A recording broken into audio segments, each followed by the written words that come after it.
Hey everybody, welcome back. If you hear my wife talking in the background, she's loud as hell. There's nothing I can do about that. So disregard. But I am using different camera equipment. So I covered a little bit of this in my previous video. I am using a Samsung Galaxy S22 Ultra to film on because of issues that I'm having with my Sony ZV-1 camera. I am also using uh, different audio. So I'm using a MOVO XR10, I think it is. I don't remember correctly, but it is a boom mic and it's connected to the phone, so the phone is using that mic as audio. So please let me know down below what you think of not only the video but the audio, because I'd like to refine this as much as possible so I can bring out better content.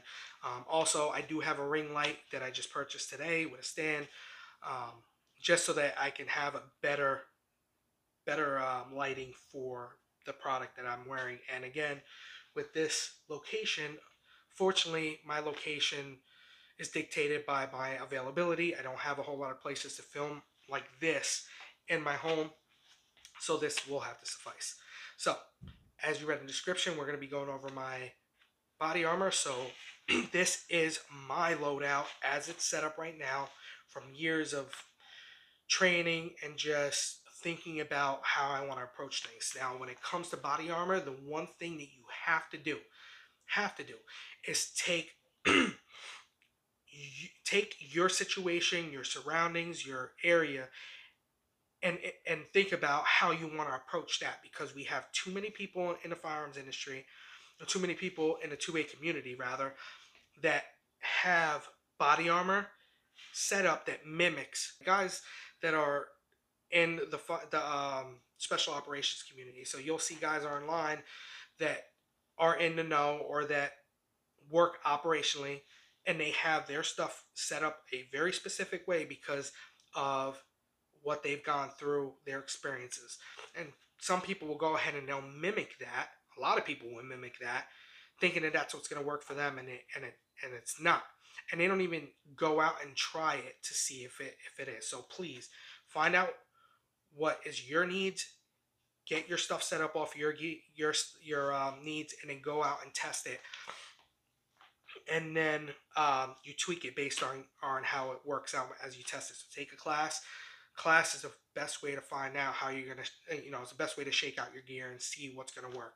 If too much stuff is rattling, if you're gonna have a yard sale, if you trip and bust your ass, you know are you gonna draw or present your weapon and you got something like this that's gonna interfere, which we'll talk about this later. So, all that being said, this is what I have here. So for the carrier, my carrier is a Guard Dog Body Armor Sheppard plate carrier. This is their Generation 2. I put Generation 2 in quotations because there's nothing that signifies that they've had major generational changes on their website. But if you have one of their first gen Sheppard carriers compared to what I have here, there's quite a bit of changes. Like the first spear tubes are different, stitching's a little bit different on more critical areas. The kangaroo pouch insert is different. Biggest difference is here on the shoulder straps. There's no longer plastic buckles, these mini Cobra buckles. So there's quite a bit of changes. That doesn't cover them all. I'll do a video comparing both of them, but this is, as of right now, their, I guess, Generation 2. And this is what I'm running. Very comfortable plate carrier. I've worn it on multiple hikes. I don't get any crazy hot spots. It breathes pretty well because of the corrugated material between you and the plates. So I like it. And it uses 500 denier Oxford material, so it's not Cordura. However, this stuff works very, very well regardless. Maybe not to the level of Cordura. You're not going to get that level of reliability and durability, but it will work for most civilian uses. The plates are from Guard Dog Body Armor as well. They are their level 4 SAPI plates. SAPI plate technology hasn't changed in forever. So, they have new octagonal or hexagonal ceramic pieces that they're using for more flexible or more more malleable, so they can curve them however they want to be curved. As far as I know, only one company actually makes those. But as far as the old uh, tile style, those, a lot of people make them. They work.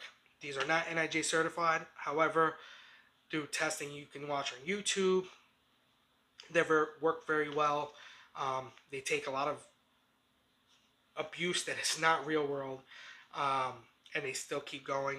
Also, I have spoke with the company before through email, and they've confirmed that they are not NIJ certified. However, they try to mimic as much of the NIJ certified protocol as they can for the level 4 certification. So they are tested for back face deformation using 30 caliber armor piercing rounds, so black tip 30 cal round.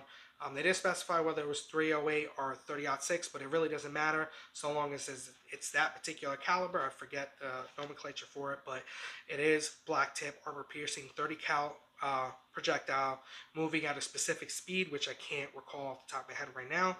I'll annotate it on the video, and then they check for back face deformation to see if it meets that NAJ certification. Whether they go through all that, there's no way that I can prove that they do or solidify it by saying, hey, I know. But that's just what I was told, and from the videos, it seems like they hold up very well. Again, it's very old technology that's proven, so it's kind of hard to fuck it up. So that's why I went with these. No other reason. I just went with these because of cost effectiveness and the fact that it's going to work for me. So how do I have it set up? So let me take a step back and you take a good look at how it looks on me. So I have another video that I put out a few months ago where I was wearing the black one with my son, and you can see two very different body styles because I'm overweight. I'm a hair under 300 pounds, 5'6". My son is 170, 5'7", and you can see the difference between both of us as far as body type and how well adjustability it has. So you can see here, turn around, no side plates, hydration bladder on pack on the back, no side plates again, and then how I have it configured up here. So for my hydration pack, that is a Condor hydration pack with a Condor 3-liter hydration bladder. I've been using it for like 5 years and it works very well. As far as, taking a step back here, as far as my configuration, I'll start at the bottom. Right here is my Dangler pouch. So it's very small. It's more of an admin pouch. So in there I have chem lights. I have tape, batteries, shooting gloves, write and rain pad and pen, and a couple other things. Underneath here, you can see it's got this bungee material, this elastic material here, and this is to retain a tourniquet, which is very good. So I got to get another one to put on here, and that would be my primary. Should I take a round anywhere in any one of my extremities, I can go ahead and do what I got to do. Easy access. Up here is my main mags. So I got an insert for my kangaroo pouch. It comes with it. So I got 3 30-round mags up front. On my left here, I have a single mag pouch with 1 mag set up as my ready mag. So if I got a quick draw, do an emergency reload, I can. I have my comms on my right hand side. There's a specific reason. I'll talk about that in a second. Using a mag pouch, which works very well for this this radio. And then that's pretty much it. You know, again, the hydration pack, I made my own retention here using some Velcro strapping. So if I gotta take a sip, I can take a sip, boom, boom, boom, and then done, out of the way, very quick. So why do I have it set up like this? Well, first off, you got to think about how you want it set up for your needs. And in this case, I want it as slick as possible in the front. For patrolling purposes, I don't want my rifle being all the way out here. I don't want the extra girth. I'm girthy as it is. I don't need extra girth, especially if I have to fight from prone position or from inside a vehicle. I want to minimize that girth or that protrusion. So that's why I only have the hydration pack on the back, and even at that, I had to weigh its benefits versus the cons. So 3 mags ready to go. Ready mag here. So 90, 120 rounds here. I'll have 30 rounds in my 30 round mag in my rifle. That gives me 150 rounds just between my plate carrier and my rifle. And then I have a belt setup, which I don't have out here, which has 60 rounds additionally. So you're talking 210 rounds total of your primary weapon system. And then I have my sidearm, my secondary, which is my M&P 2.0 with 3 17-round magazines. You can see there's no medical on here anywhere, and that's because this is strictly a secondary support system. My primary support system is my belt, so I have an IFAK on my belt with an additional, which the IFAK will have two chest seals. It has a pair of shears. Oh no, not the shears. The shears are on a different thing.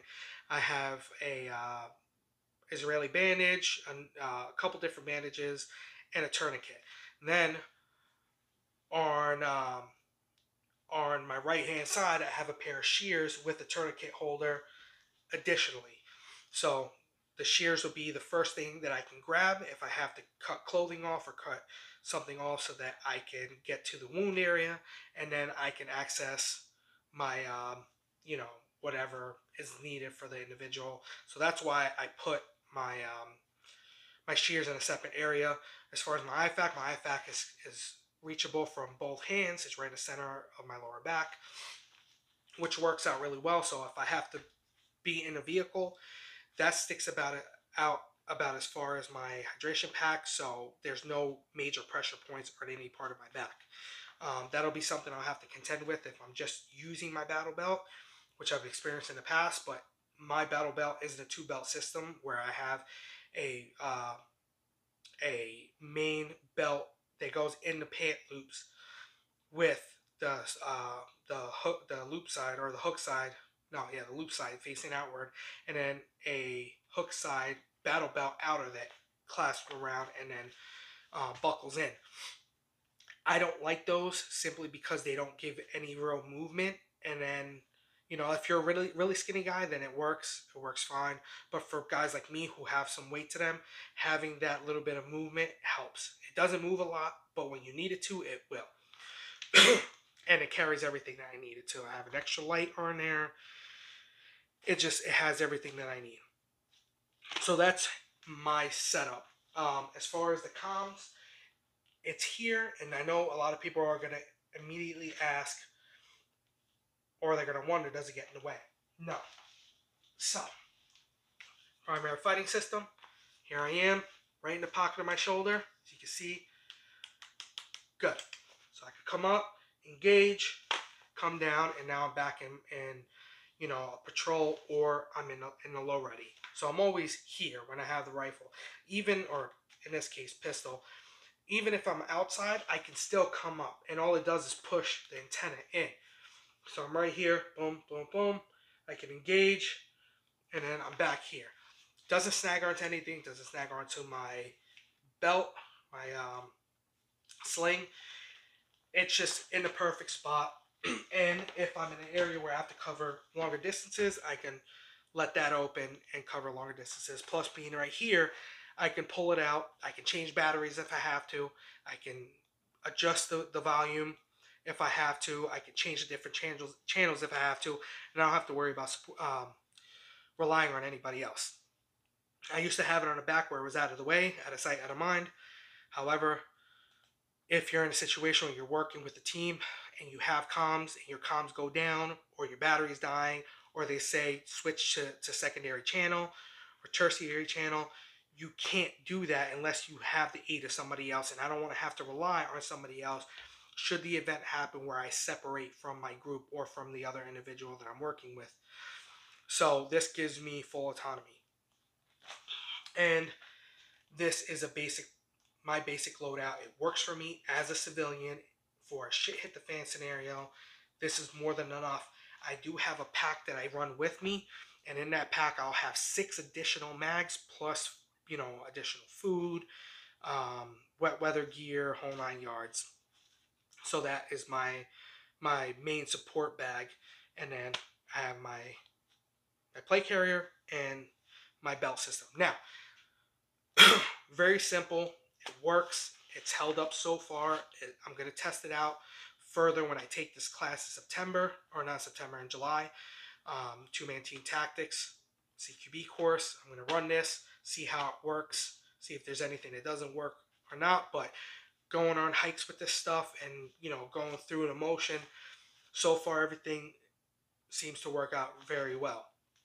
And it works for me in my situation and allow me to be a better provider of security for my family. All right, so with that being said, this is my loadout. This is how I have my loadout set up and why. If you have any questions below, or if you have any questions, leave them down below in the comment section. If you run your stuff a specific way, leave it in the comment section down below. I'm always engaged with the people that comment, so go ahead, let me know what you think. Leave me feedback on what you think about my gear. Is my gear stupid in your opinion? Do you have a better way of doing things? Do you think that my way works really well, compared to maybe how you thought you would have your setup and for your situation? Just engage down below. I like to have the conversations. I engage. If you look at any of the comment section in any of my videos, I'm always talking back and forth. We're looking for guys to leave me feedback down the road if they happen to try something. So go ahead, do that. And if you're a subscriber, thank you. If you plan on subscribing, you're more than welcome. If you don't want to subscribe, that is fine. This is not what this is about. This is just me sharing what I have as far as knowledge and my thought process, sharing it with you. And then that just hopefully will give you another avenue to explore. Maybe this might work, or maybe this stuff really isn't as good as people say it is. Maybe I should give it a try, and what have you. So thanks for watching, and I'll catch you in the next video.